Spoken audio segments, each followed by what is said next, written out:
if you can just tell me if you can see the... Yes, thanks. Okay, thank you. Okay, I'm just gonna introduce Ms. Matladi, who's an assistant director at the Intergovernmental Relations Division at the National Treasury, with over 5 years of experience. And she is an integral part of a team that compiles the annual division revenue bill. And she is also involved in the conditional grant revenue process. Ms. Matladi holds a Master's of Commerce in Public and Development Management from the Stellenbosch University. And she's done this work under the supervision of Professor Ajam. And I will introduce Professor Ajam now. Professor Ajam is an associate professor in public policy finance and economics at the Stellenbosch University Schools of Public Leadership. She holds masters in business science from UCT, an MA in economics from Cambridge University, and a PhD in public management from University of Pretoria. She has wealth of knowledge and experience. She holds advanced degrees from University of Cape Town, Cambridge, and Pretoria. And thank you everyone for joining us today in this webinar. I'm going to hand over to Professor Ajam and Ms. Matladi to take us through this topic.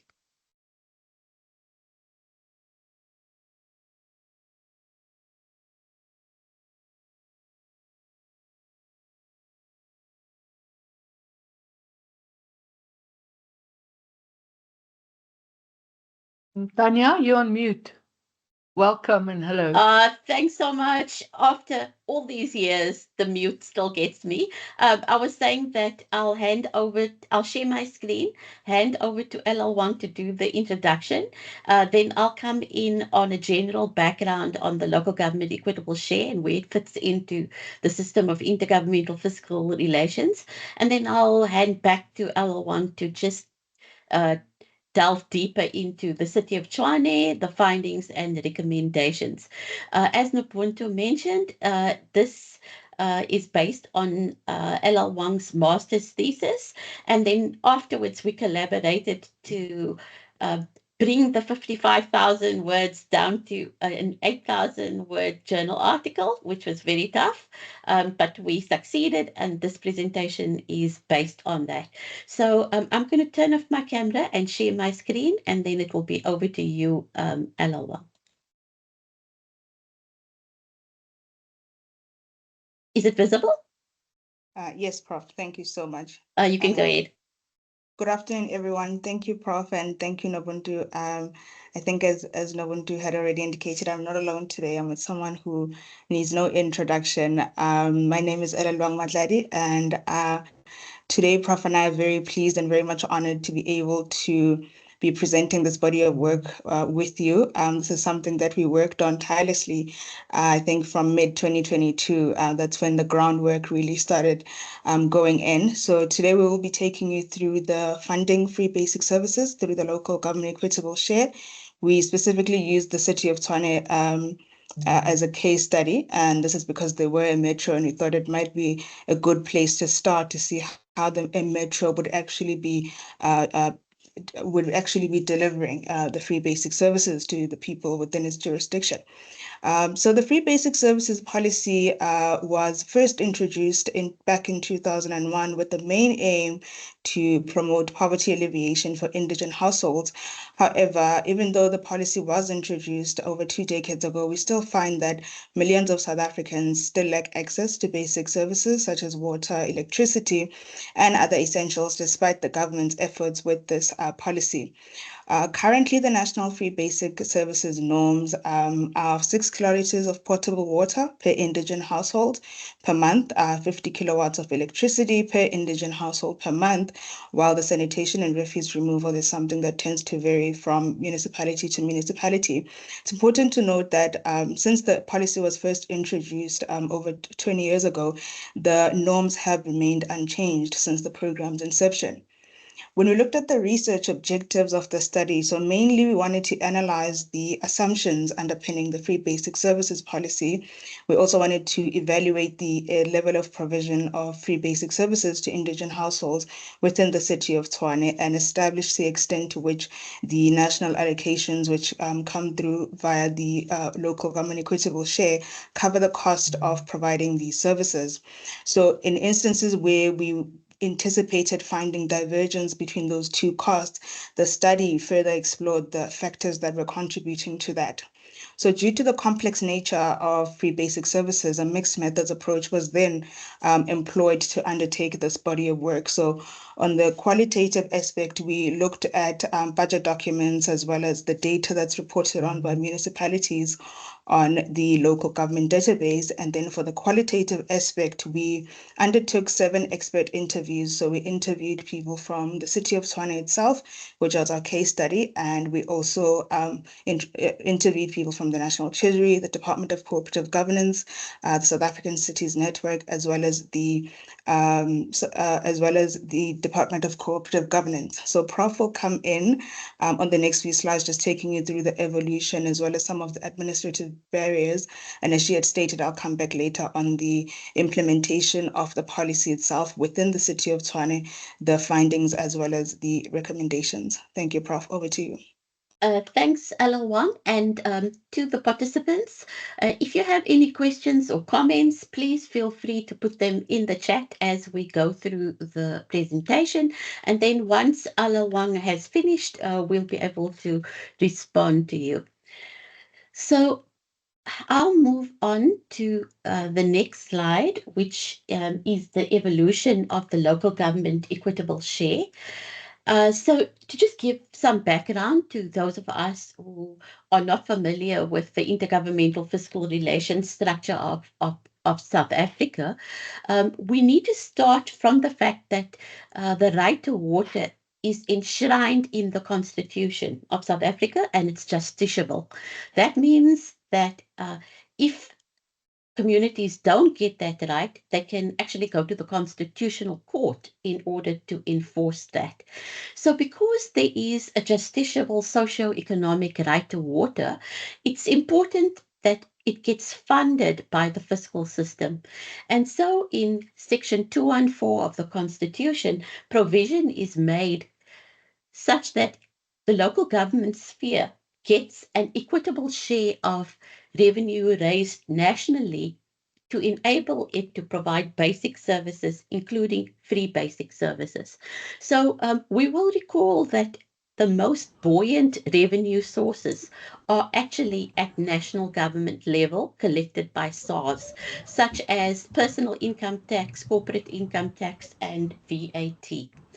So this revenue pool is then divided among the 3 spheres of government in order to finance the services that they need to deliver. And local government then gets its equitable share of nationally collected revenues. And the financing mechanism for that is the local government equitable share grant, which is published in the Annual Division of Revenue Act. So what is interesting is that the local government equitable share grant was introduced in the 1998-99 fiscal year. So it was introduced before the free basic services policy was introduced in 2001. As a result, we needed to change the local government equitable share slightly in order to make allowance for that. And apologies, Prof, but I think we're seeing your. Am I the only one? But I'm seeing another. I'm not seeing the slideshow at the moment. Let me share, and then I'll try and reshare that. Thank you. Thank you very much. Screen. Apologies. No. Thanks for bringing it to my attention. Let's try and see if we can get to the right window. Just let me know if it's visible. Is that better? Perfect. Thank you. Okay. Thank you for bringing that to my attention. There will always be these technical glitches.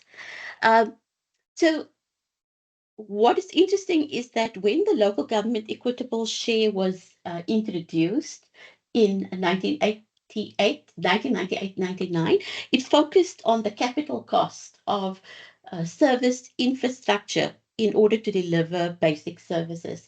And so the assumption was that the operating cost, for example, the cost of bulk electricity or bulk water that would then be retailed onto households, would be covered through user charges. Unfortunately, due to high poverty and unemployment rates and increasing costs of basic service delivery, what this meant is that initially the local government equitable share wasn't very successful in terms of ensuring access or sustainability of basic services. So after the Free Basic Services policy was introduced, the focus of the local government equitable share shifted from funding the capital costs of free basic service infrastructure to financing the operating costs of providing water, electricity, etc. And that change was introduced around 2005, 2006. And then in 2012, 2013, an additional maintenance provision amounting to 10% of the basic services component was introduced. Now, one of the big problems in terms of service provision is that infrastructure assets of municipalities are often not maintained. And it's clear that while the local government equitable share contributes to maintenance, the total maintenance requirements of many municipalities would far exceed that. So I mentioned the basic services component. I'm going to spend some time breaking up the different components of the local government equitable share formula so that you understand what these different components are. So what the local government equitable share formula does is it takes the amount which is available to the local government sphere. Okay, so what happens is all the money from SARS is collected, all the tax revenue, then we add what National Treasury can borrow. From that, we subtract our debt service cost because that's non-discretionary expenditure, which is top sliced, and then whatever is left is split among national, provincial, and local government, and the amount that goes to local government is then distributed to each of the individual municipalities by means of a formula. So as many of you will know, the vertical division of revenue, taking the revenue pool and splitting it between national, provincial, and local government spheres, that doesn't take place by means of a formula. It's just a political decision. But once the amount that is going to the local government equitable share is allocated, it's then split among the individual municipalities by means of this local government equitable share formula. And the formula you can actually download from National Treasury's website, the spreadsheet, which details for each of the different municipalities, the different variables in the formula, how it's calculated, so it's quite transparent. In terms of the components of the formula, the most important component is the basic services component, which funds the cost of free basic water, free basic electricity, refuse removal, and sanitation to poor households.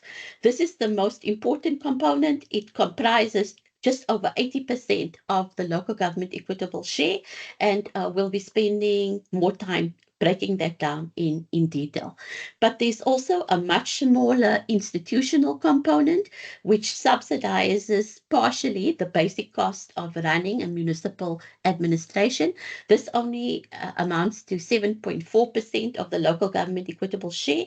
And basically, it looks at the number of councillors and council seats in the municipality. And the more council seats you have as a municipality, the greater allocation you receive. Then there's the community services component, which is also very small, amounting to just over 11%, 11.2% of the local government equitable share. And that is for funding services which are not delivered to specific households, but are delivered to the municipality in general, such as firefighting services, communal parks, cemeteries, etc. Then there is the revenue adjustment factor, which takes into consideration that the revenue bases of different municipalities vary widely, and that the more affluent municipalities with more deep revenue bases that can fund their own services. And so the formula then adjusts the allocations to ensure that the poorest municipalities with the least own revenue sources actually receive the greatest local government equitable share allocations. And finally, there is the correction and stabilization factor, which ensures that each municipality will receive at least 90% of the future indicative allocations published in the Division of Revenue Act. So the Division of Revenue Act will publish the next year's fiscal year's budget allocation. That's a law. It's cast in stone. That appropriation will not be changed. But it does also give indicative allocations for the year after that and the year after that, because the medium-term revenue and expenditure framework is a 3-year rolling budget. But those 2 outer years indicative allocation can be changed, right? It's not cast in stone. But to assist with planning and predictability, municipalities are assured that they will receive at least 90% of the future indicative allocations, so that they can at least bank on that in terms of their forward planning. Now we're going to focus a bit more on the basic services component and how it's calculated. As I said, this is the lion's share. It's more than 80% of the local government equitable share. And in the current fiscal year, 24-25, it amounted to 76.1 billion rands, and it funded free basic services for 11.2 million households. As we'll see later, that 11.2 million is just the funded households. It doesn't mean that those households are actually receiving free basic services, and that is part of the problem. So how do we calculate the basic services component? Well, we first take the average subsidy level for providing free basic services for an indigent household per month, and then that's multiplied by the number of indigent households in a particular municipality. So how do we calculate the number of indigent households in a particular municipality? Well, National Treasury sets an affordability threshold, which says the maximum amount of income that a household can have in order to be regarded as indigent and then qualify for free basic services, right? But they also need to register with the municipality as being indigent as well in order to receive those free basic services. So what is the average subsidy for providing free basic services per household? And also, what is the income level below which households can be regarded as indigent? Well, in 2024-25, this fiscal year, the threshold below which households were regarded as indigent in the formula was 4,418 rand per month in current prices. So that amount was originally set in 2011 when the free basic services policy and the equitable share were set at a level of 2 old age pensions, the value of 2 old age pensions in 2011, which was roughly, then it was 2,280 per month in 2011 rands. So if we bring that into current prices, it equates to 4,418 rands. Okay, so the question, there's always a big controversy about this threshold, affordability threshold. Is it sufficient? How relevant is it to still in 2024 be dealing with a threshold that was essentially set in 2011? So the affordability threshold was based on Census 2011 data this year, since the 2016 community survey results didn't cover household income, and the income and expenditure survey data from the 2022 census was not available at the time. So some of you might have also seen that the 2022 census as credibility has caused quite a lot of controversy, with academic economists like Rob Dorrington calling the credibility of some of the aspects of the census into question. So what's important to note is that the local government equitable share grant is unconditional. Okay, that means that once the municipality gets that lump sum, they can allocate it as they see fit. So municipalities can actually fund fewer households than is actually budgeted for and funded in the local government equitable share. But they are required to consult the communities and to reflect this consultation in their budget documents. I, for one, have never seen that consultation.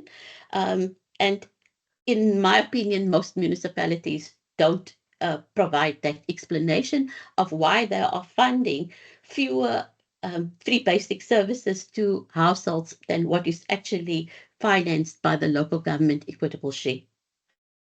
So the amount of average free basic subsidy per month is revised annually, and it was set at 567 rand and 12 cents per indigent household to cover the cost of providing the 6 kiloliters of water, the 50 kilowatt hours of energy, that's electricity, refuse removal, and sanitation, as well as the 10% of service maintenance costs. So the free basic service subsidy per household in the basic services component is based on the average cost of providing free basic services, free basic water, electricity, sanitation, etc. This average taken across all municipalities. But the individual municipalities' cost might differ from that average, depending on settlement patterns in the municipality. Is the municipality sparsely populated or densely populated? The topography, the climate, the age of the infrastructure, etc., etc. So water provision costs tend to be much higher in rural areas, for instance, than the average or the cost in urban areas, which are more densely populated and can reap economies of scale. So the average free basic subsidy per household also, as I mentioned before, does not fully cover the cost of infrastructure maintenance. It makes a 10% contribution, but the municipalities are supposed to fund the rest of the infrastructure maintenance cost, and often they don't do that, which results in degraded infrastructure networks and poor quality of service. It also, the local government equitable share also doesn't cover the cost of administering the free basic services program. In other words, verifying whether households qualify, maintaining and updating indigent registers in the municipality of who is eligible, reviewing the indigent status periodically, and also making communities aware that they are entitled to these free basic services if their income falls below the affordability threshold. Okay, since the inception of the free basic services, 100% of the indigent households reported in Stats SA were funded, but in 2020, 21 fiscal year and 21-22 fiscal year, due to COVID and problems of revenue raising during lockdown and fiscal consolidation, the funding fell below 100%. And in 2024, it fell below 100% again, which could raise concerns about whether free basic services is being funded. However, National Treasury has stated that the basic component will revert to funding 100% of households below the poverty line over the MTF period, as reported by Stats SA. And during the MTBPS, this is certainly something that I will be looking out to see if it does revert. This is normally contained in Annexure W1 of the budget review. Then I just wanted to focus a bit on what were the funding trends in free basic services. LL1 has produced this very nice table that shows fiscal year 2015-16 to 2023-24. In the first column, we'll see that in 2015-16, the local government equitable share was roughly 50.2 billion. At that stage, 8.97 million households were funded, which was 3% more households than the previous year. If we fast forward to 2023-24, we can see that the local government equitable share had risen to 96.5 billion. The number of households had increased to 11.18 million households, which was 2.6% up from the previous year. So it's clear that the number of households as being funded by the local government equitable share has steadily risen. And, if we look at the funding of the local government equitable share, that has also increased over the years. But we now need to look at the number of the number of households who actually receive free basic services from municipalities. And what we'll see is that for a number of years, the number of indigent households actually receiving these free basic services has fallen far short of that 11.18 million, which is funded by the local government equitable share. So the source of data for trying to ascertain how many how many households actually receive free basic electricity and water from municipalities is what they call the non-financial census of municipalities. The latest one was in 2022, and that shows that between 1.8 and 2.9 million households benefited from free basic services in 2020 and 2021. Okay, so you'll find that for water and electricity and sanitation, there might be different numbers in terms of beneficiaries actually receiving, but the lowest number was 1.8 million and 2.9 million was the maximum number of households receiving a particular free basic services in 2020-2021. So if you take 2.9 million, which is the top range, you can see that that's much less than the 10.36 million, which is funded through the equitable share in that particular year, right? So if we look at 2023-24, we can look at the number of households. We'll see that it's much less than what was actually funded through the local government equitable share. Now, there are reasons for that gap. The first reason is that 2.5 million indigent households might not have formal electricity connections to receive free basic electricity. So they might be in informal settlements. Also, roughly 2 million indigent households receive water from communal standpipes rather than individual household billing, and therefore they wouldn't be eligible for the free basic services. But nevertheless, even taking this into account, there appears to be a substantial gap between the numbers of households funded for free basic services through the local government equitable share and those actually receiving it. This was also confirmed by research done by PARI, the Public Affairs Research Institute, which came to a similar conclusion.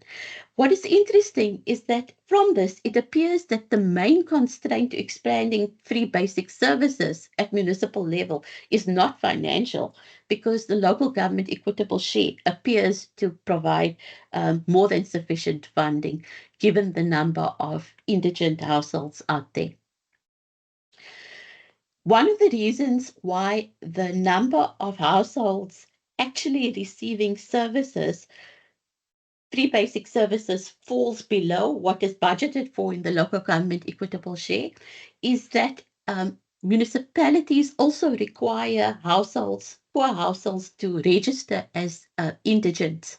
So this can take a lot of time, and it might be quite costly for the households because they need to include in their application forms a signature of a ward councillor. They need to provide proof of residence or ownership of property or proof of leasing. They have to provide the most recent municipal bill, a copy of the applicant's identity document, a proof of income, a proof of unemployment or social grants received, or a report from a social worker to this effect. On top of that, households might have to pay application fees or transport to the registration points. They might not understand the language in which the forms are written, and they might lack the requisite skills in order to complete the registration form.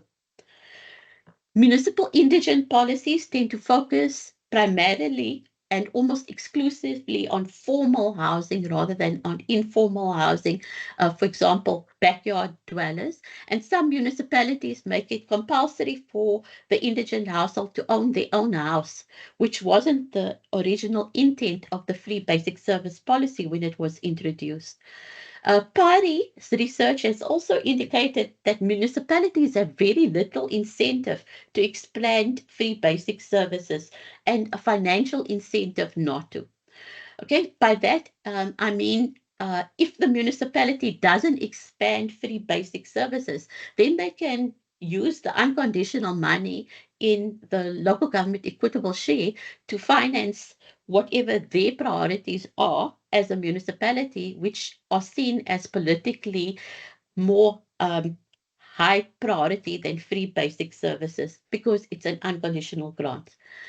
Councils are supposed to be monitoring free basic services provision, but they don't. They don't raise questions. They don't ask why is free basic services being funded but not delivered.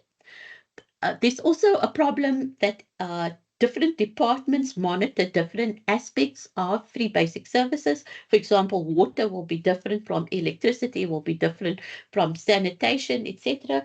But no single entity monitors the entire free basic services value chain. And there is no comprehensive monitoring and evaluation system for free basic services that does not rely on self-reporting by municipalities. So with that, I'm going to hand over to Ella Wang to take us through to the detail of the City of Tshwane case study. Over to you, Ella Wang. Thanks, Prof. So these next few slides, we'll just be looking at the implementation of the free basic services in the City of Tshwane and also the findings and recommendations. So the City of Tshwane was actually established back in December of 2002, and it's a Category A municipality. And within the city, the indigent program is administered by the city's Health and Social Development Department.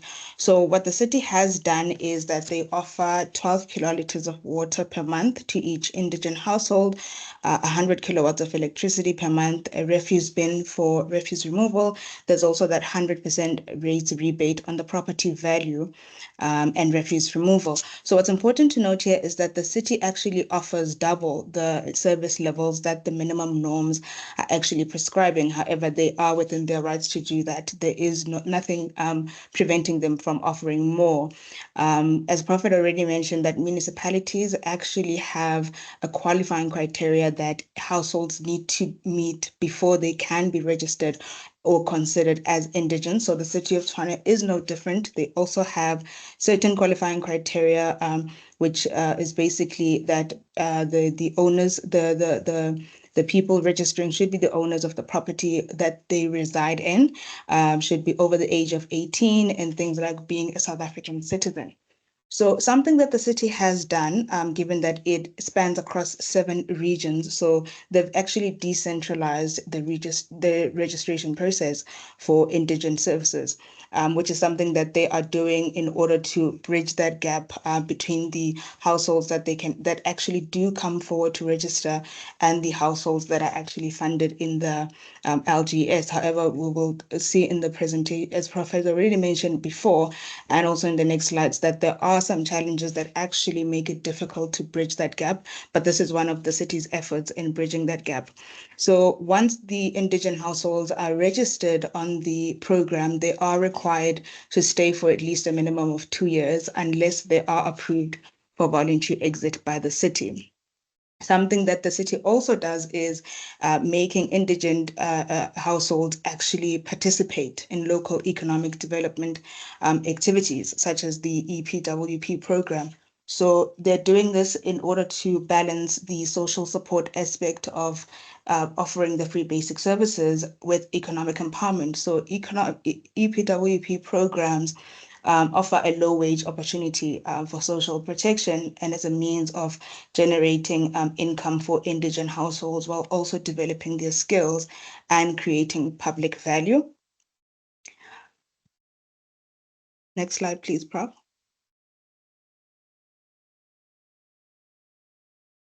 So from the data analysis and the research that we undertook, the findings started to point to a couple of things. So when we looked at the adequacy of the local government equitable share funding for free basic services, we found that the minimum of the basket of free basic services does not consider household formation, and therefore it may no longer be as realistic in present day. And specifically, when it came to the costs that the city of Tshwane was incurring in providing free basic services to indigent households within the municipal jurisdiction, the local government equitable share contributed on average 53% of the city's costs. But this is because the City of Tshwane's indigent policy actually provides a higher service levels than the national minimum standards. So given that the service levels that are prescribed by the policy have not been updated since the policy was first introduced, it can also be argued that the minimum service levels that are currently being offered are no longer appropriate. What we found also when we spoke with the officials from the city was that they noted that the number of indigent households accounted for in the LGS actually exceeded the number of registered households in their jurisdiction. And this is because of that qualifying criteria that households have to meet, but also because of how the numbers are actually accounted for in the LGS versus how they are actually accounted for within the municipal indigent registers. The city also expressed the need for guidance from national government on how the basket of free basic services could be restructured. So what we're essentially looking at here are 2 issues. We have a policy problem that requires the national government to review the minimum free basket of free basic services. And then we also, however, have a lack of enforcement by the city itself, which does have the responsibility to ensure that appropriate tools and systems are installed, such as prepaid meters, to control consumer usage. Because if those minimum service levels are also not controlled, the city also stands to lose financially. Next slide, please, Prof. There are challenges in terms of synchronizing the local government equitable share formula allocations with bulk service tariffs determination. So that lack of synchronization comes from the LGS Division of Revenue process, as well as the determination of bulk electricity and water prices. So when we looked at the recommended timelines for consultation on water tariffs in terms of the Water Services Act, these cannot realistically be concluded well in advance of the Minister of Finance actually tabling the Division of Revenue Bill. So there is that lag between those two timelines. But the same also applies to the timing and the processes that NERSA has to undertake when it comes to actually also approving the bulk electricity costs. So due to these lags in the timing between these two processes, there was an instance in 2020-21 where there was a lag that resulted in municipalities paying higher increases in bulk electricity prices than what had been originally compensated for in the LGS formula. So what the LGS accounted for was a 9.9% growth versus the 14.59% that NERSA actually ended up approving. But this was way after the budget had been tabled. However, it's very important to note that the reverse is also true. There are instances where the LGS actually accounted for a higher growth, and those additional allocations that a municipality would have received were not recouped from the municipality. Next slide, please, bro. I think earlier Prof started to allude to how the numbers are actually determined, the indigent households within a municipality. So what the city of Tshwane uses is an indigent register, and this is something that most municipalities actually prefer using as a method for identifying indigent households. However, this does tend to pose some challenges for the municipality. So the number of households that are actually registered to receive free basic services are not determined by the municipality, but are rather based on the number of people that actually come forward to register for free basic services. So if people don't come forward, the city has no way, they do have a way, but the first step is for households to actually come forward themselves. And then they also have quite 2 or 3 other ways that they are using that I will just take you through in the next few slides, I think, to actually try and increase that number because it's currently very low. So what this can be attributed to could be a lack of awareness about the eligibility for free basic services or the qualifying criteria that is placed on household, because informal households are actually not accounted for in municipalities. It's only in the Status A numbers that considers all poor households. But when you drill down to municipalities themselves, they have the qualifying criteria actually keeps out certain households. Those would be informal households and backyard dwellers. So the city confirmed that it did provide free basic services to fewer households than the number funded by the Local Government Equitable Share. And this is because of that qualifying criteria and the challenges that are inherent with the policy implementation. So the Status A numbers, what they do, they include those inhabiting formal structures. So these would be houses that are actually built according to approved plans, as well as informal households. So informal households would be informal settlements as well as backyard dwellers. So informal households tend to not meet the qualifying criteria due to things like not having a municipal account that is active and therefore are excluded from receiving free basic services. Same applies with backyard dwellers because they are not the registered owners of the tenants, and the municipalities indigent program requires the recipient to actually be the owner of the property that they actually reside in. So this causes the divergence between the number of indigent households that are actually eligible for free basic services, as well as those that should be receiving the free basic services. So if these two things, the formal versus informal households, these things are not actually accounted for and not addressed, they continue to exclude people which are actually the poorest households, which were initially aimed to be targeted by the free basic services policy. The use of a decentralized registration process by the city is one of their ongoing attempts to actually facilitating access to more households within the municipal jurisdiction. Next slide, please.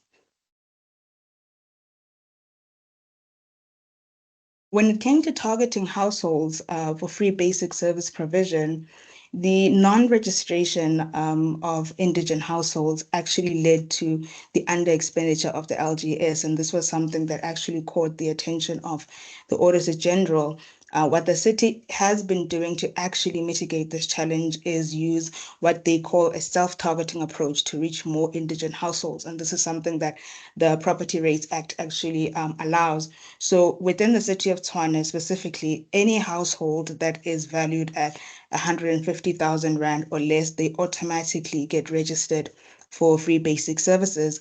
However, we do know that there are data challenges that actually are very much prevalent within the local government sector. So those data challenges actually affect the valuation of those properties. So we could be having a situation where there are households that should be receiving free basic services. However, their properties are still valued at above 150, or those that have actually dropped in value, but they still are not able to because of those data valuation rules that are not actually updated regularly. So the municipality does run campaigns and outreach programs to encourage eligible community members to come forward during the budget process. This is also something that they're doing to increase those numbers.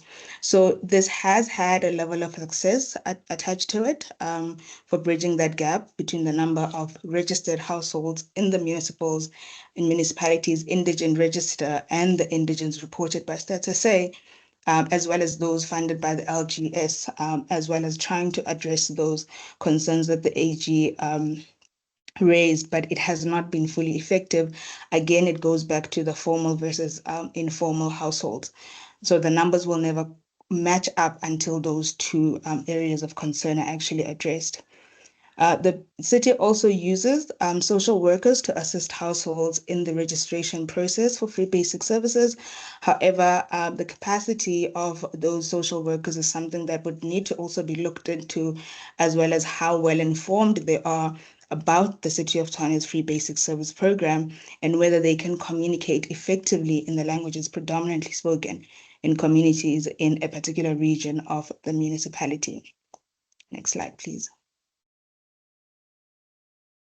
So as we conclude and just start talking about the recommendations, I think Prophet noted that the main constraint to expanding free basic services is not financial. So there are challenges that need to be addressed before the conversation can move to financial. So when it does get to a point where it moves to being a financial conversation, it would definitely have implications for the annual vertical division of revenue among the three spheres of government. So when we look at the recommendations, what the study came up with was a few recommendations. So the first one there being that the free basic services policy should be reviewed and re-evaluated. The minimum service levels of the free basic services policy. And this is because it has not been reviewed since it was first introduced back in 2001. So what can be done here is to conduct a comprehensive and systematic review of the policy's objectives, its efficacy, and relevance in the current context. We do have the assumptions that were made in the local government white paper back in 1998. These also need to be reviewed to see how true those are in present day as well. The need to expand free basic services package to include things like free Wi-Fi hotspots, because poverty alleviation has actually expanded beyond the provision of basic services. When we look at electricity or water, so it has gone beyond that. So access to information has equally become important in ensuring that people are equipped with the knowledge and skills and that they can be afforded the opportunities. There is also a need to address the mismatch between funded households in the LGS and those in municipal indigent registers. So here we do need to see a collaborative approach or collaborative efforts rather between national as well as local government bodies such as the National Treasury, DCOG, the Stats SA, the Financial and Fiscal Commission, SALGA. I think what was very heartwarming to see is that the Department of Cooperative Governance is actually looking to review the national framework for municipal indigent policies and guidelines for the implementation of indigent policies. And what we were starting to see there were some of the things that we had already mentioned in our paper, like the number of households that are actually excluded and the reasons as to why those households are excluded.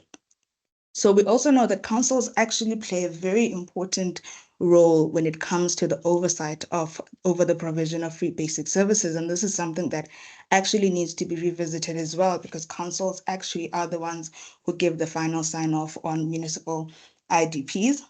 There is a need to review the LGS formula. So what we're proposing here could be looking at things like the current expenditure patterns, what the cost drivers are, the budget commitments of municipalities, as well as things like introducing differentiation between municipalities. Possibly also, it could be a way to set conditions for free basic services allocations, given that they are within the local government equitable share, which is an unconditional grant. However, if it were to a conditional grant could be created that would be based on clear and measurable performance indicators. So, for example, municipalities would then be required to reach specific targets related to the provision of basic services to indigent households. There is a need to set up a monitoring system to assess free basic service provision at a national level. So ideally, what is being proposed here is to establish some sort of a centralized data collection mechanism to gather information on the implementation of municipal indigent policies. The mechanism ideally should ensure that there is standardization in terms of the data that is collected across municipalities, and this would better allow comparison over time between the different municipalities. And lastly, something that always comes up quite a lot is the inadequate investment that is not the inadequate investment in maintenance, especially given that the LGS funds free basic services. So the municipality would actually need to be assisted in how best to structure that investment they put towards that infrastructure as well. I think this is our last slide. Thank you very much. Yes, thank you. Just to say that you can get hold of the dissertation at the URL below. We'll provide copies of slides to you, or you can just go to Sun Scholar, which is Stellenbosch University's thesis repository, and just search on free basic services. You'll also get the thesis there. So with that, I'll stop sharing and we can move over to look at the questions that have accumulated in the chat until thus far. So, yes, Nabuntu? No, I was just going to say thank you, Professor Ajam and Ms. Matladi, for your insightful presentation. And I just wanted to highlight that there are questions on the chat. I don't know whether you'd like me to read them out to you or you'll just respond. I think we can just respond now that Ella Wang's finished. Okay. So let's just go through some of them. Why have PPPs failed or not worked in providing / implementing free basic services? Okay, so maybe LL1 can come in here, but I must say I haven't looked at it in great detail. But what I can tell you is that PPPs operate in a profit-making environment, right? Whereas if you look at free basic services, it's basically just a subsidy. So if the municipality's capacity is so weak that they can't even implement their own services, where are they going to have the contract capacity to manage a complex PPP contract with a service provider, which probably has contracted with several other municipalities? And then second of all, what incentive would a company have to enter into a PPP on free basic services? It's not like, when you're looking at providing maybe water or sanitation services to paying customers, where that revenue then accrues to the private sector partner. as part of a part of that. So yeah, Alawang, if you have thoughts on that, you can let me know. Then there is a comment by William. It says the consultation on the LGES is not done. I suspect it's because the IDP personnel do not know or understand this provision. I think that I concur with William in that respect. And I also think it's because councillors don't ask for it. Your executive mayors, etc., don't ask for it. And I would assume that especially in poor municipalities where many of the community members cannot afford to pay, this is the type of questions that they need to ask. So I think it also comes down to how do we capacitate our councillors so that they ask the right questions. There's a question, why is the free basic services grant part of the LGS not ring fence to reach more indigent households? Municipalities end up using the grant to pay other operational issues. Okay, so that's a good question. And here, Ella Wang and I have respectfully agreed to disagree. So in Ella Wang's presentation, she recommended in a thesis that the LGES actually be made a conditional grant. I'm going to give the opposite argument. I'm going to play devil's advocate. When we let's scroll down and see Letsepa's comment on the same issue, right? So I'm going to just hold the response until I get to Letsepa's comment, because his point that he made is on the same issue.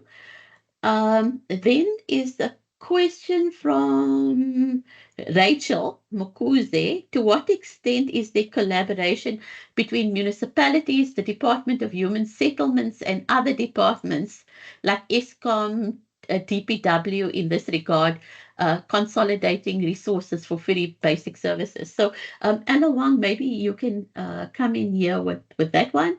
But to me, I would assume that there is not sufficient collaboration. And the reason why I'm saying that is because when I look at the self-reported information, like on Section 71 reports on Treasury's website, that data is like of such poor quality. So the only credible data out there in terms of free basic services is actually Stats SA's non-financial census. And I think that given the importance of this policy, it's something that we can't just wait every 2 years to get an update on. I think that Ella Wang mentioned that we really need a comprehensive monitoring and evaluation system for free basic services. Okay, Letsepa's point, which touches on the earlier point by William. Letsepa is responsible for the local government fiscal framework with the National Treasury. He says in his comment that they're looking at the feasibility of establishing a ring-fenced allocation from the Local Government Equitable Share, specifically designed for free basic services. This inquiry is being meticulously scrutinized in the context of constitutional provisions that entitles municipalities to an equitable share. The constitutionality of such an initiative represents a critical component of this investigation, as it necessitates the affirmation of the rights delineated in the Constitution. Nonetheless, the prevailing framework, which refrains from ring-fencing these resources, affords municipalities the requisite autonomy to administer the LGES proficiently. This latitude is imperative due to the disparate costs and challenges encountered by various municipalities in the realm of service delivery. By permitting municipalities to allocate financial resources in accordance with the distinct requirements, they are empowered to tackle the specific circumstances they face at the forefront of service delivery. This independence is instrumental in ensuring that municipalities can effectively respond to localized priorities in a manner that optimally benefits their communities. So I think that that's a great exposition of the problem, Dr. Pakis. And I think that this is one of the reasons why I chose to agree to disagree with LL1 about her proposal that the free basic services be made conditional, right? Because I don't think it's constitutional. If you look at the size of the basic services component, it's 80% of the local government equitable share. And if you made that whole component conditional, then the local government equitable share basically becomes a joke, right? And would seriously undermine the autonomy of local government. Okay, so let's just say that some municipality declared a dispute, an intergovernmental dispute. It couldn't get resolved, and then it goes to the Constitutional Court. And I just want to point out that there have been cases. There was a case before where a district municipality took the National Treasury to court, or the Minister of Finance to court, on the local government equitable share. But the court sent it back and said, you as three interdistinct but dependent spheres of government need to sort out your issues among yourself instead of bothering the courts. But if it came to the courts would say, why are you trying to change the constitutional intent when you haven't implemented a monitoring system to ensure that minimum standards are being provided? So if you look at all of LL1's recommendations, except for that conditional grant one, the court would say you first need to implement that. You first need to enforce minimum standards. You first need to ensure that your councils do actually get answers on why free basic services are funded to households but not provided. All of those things need to be put in place first before you deprive local governments of their local government equitable share, which is supposed to be unconditional in nature. That's the first point. The second point is that introducing the conditional free basic services component would have different impacts on rich and poor municipalities. For the metros who have deep own revenue sources, their independence as a separate entity or sphere of government would not be compromised. But for the municipalities would depend almost exclusively on the local government equitable share. They will actually just be reduced to a spending agency of a national government, which was what the case was before 1994. And that is certainly not what the Constitution intends. So, it's not for me. I'm just an economist. I'm not a constitutional lawyer, but I'm willing to put my head on a block to say that if it had to go to Constitutional Court, the court would say you first need to try other mechanisms.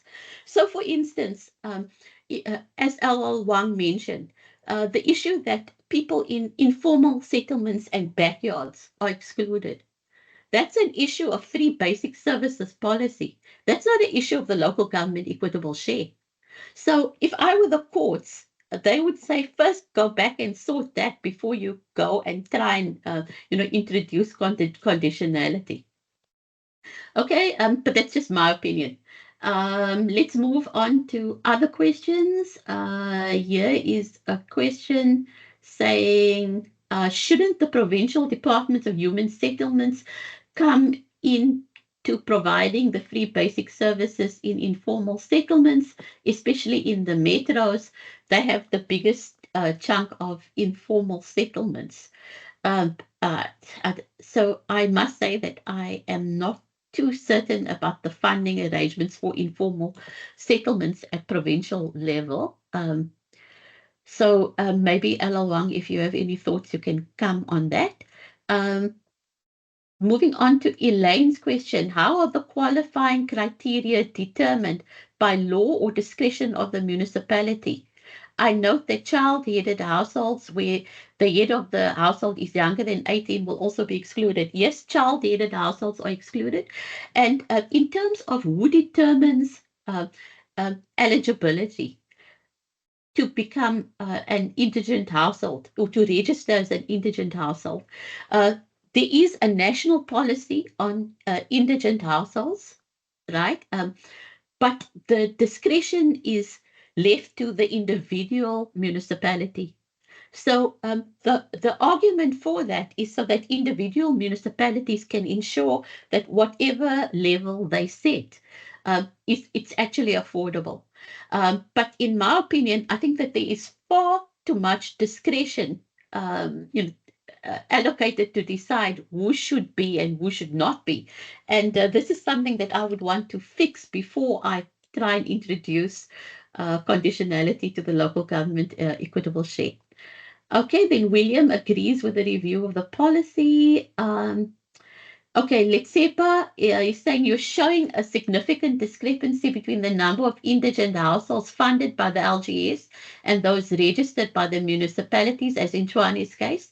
This mismatch suggests inefficiencies in identifying and registering eligible households. How credible have been the reasons provided by the city for this discrepancy? Okay, so maybe LL1, you can come in here, but I just want to iterate that municipalities have no incentive, financial incentive, to extend the free basic services. And if you look at the non-financial census of municipalities in 2022 and 2020, Stats SA themselves observe that some municipalities actually delay or discourage or put bureaucratic hurdles in the way of registration to make sure that they don't actually have to extend free basic services, right? And there is no pressure from the councils, from provincial legislatures, and I think this is why I found this thesis so compelling. I'm amazed that we don't read more about this, in the media as well.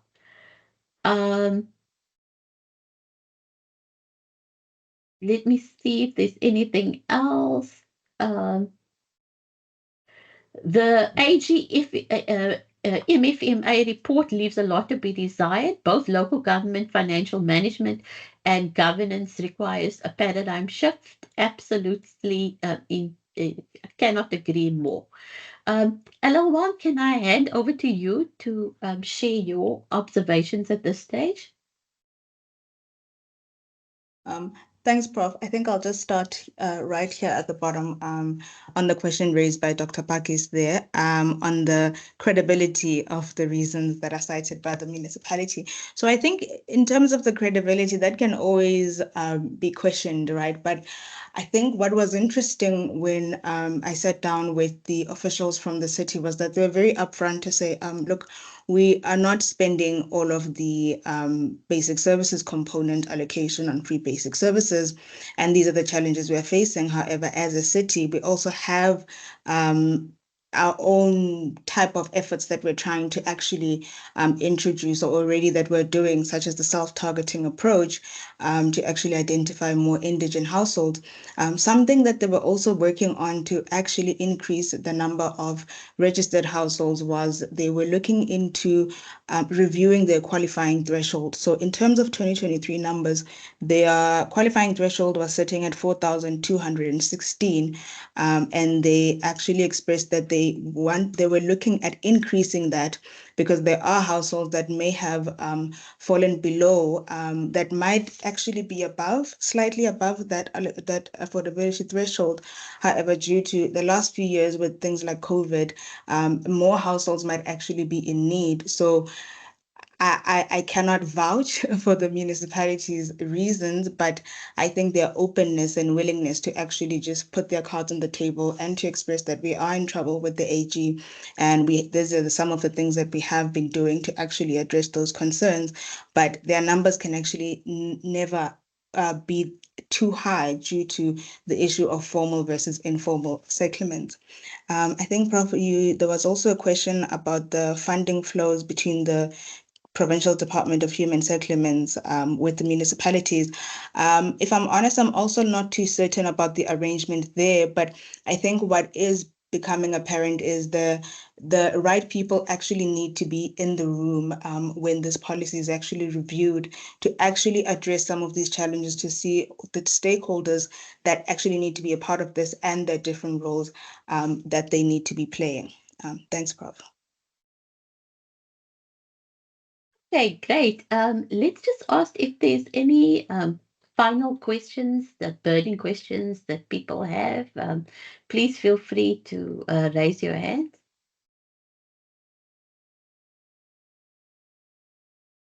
Okay, I don't see any hands raised, so I'm going to assume that we clarified most of the questions. I think it just remains to me to just thank LL Wang for her work. It's always an absolute pleasure to help supervise a research product which is both academically rigorous but also policy relevant. And free basic services are so close to my heart. I'm hoping that the messages that she's communicating very clearly in this presentation will be heard by those who need to hear it, and that we'll see some positive move forward in the MTPPS. Over to you, Nabonto. Thank you, Professor Ajam, and thank you, Alwang. Thank you for sharing your expertise on this subject of improving service delivery in local government. Thank you so much. And thank you everyone for joining, and hoping to see you on our next webinar, GTEC webinar. Thank you. Have a great afternoon. Thank you. Okay, bye everybody. Bye. Bye. Thanks, bye. Bye. Bye. Bye. Thank Bye. you. Bye. Bye, everybody. Bye. Thanks. Have a nice weekend. Bye. Thank you. Thank you. Bye. Be cautionary for the storm this weekend, please.